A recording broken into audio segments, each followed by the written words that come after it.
12% soliq to'lashni xohlaysizmi yoki atigi 1%?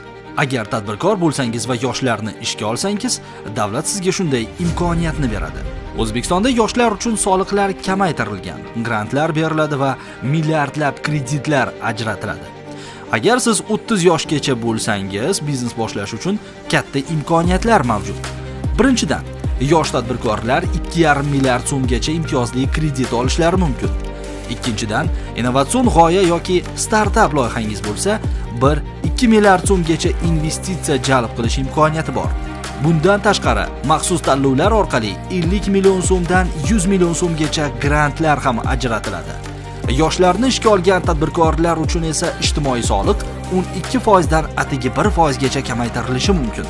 Agar siz yoshlar daftariga kiritilgan bo'lsangiz, 33 million so'mgacha subsidiya va 100 million so'mgacha imtiyozli kredit olish imkoniyati mavjud. Startup va IT loyihalari uchun esa 3 yilgacha soliq imtiyozlari, hatto 0% daromad solig'i ham qo'llanilishi mumkin.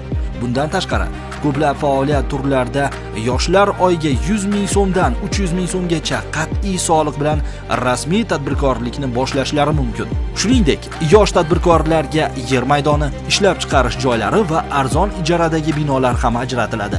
Agar siz ham biznes boshlashni o'ylayotgan bo'lsangiz, hozir ayni payt imkoniyatlardan foydalaning.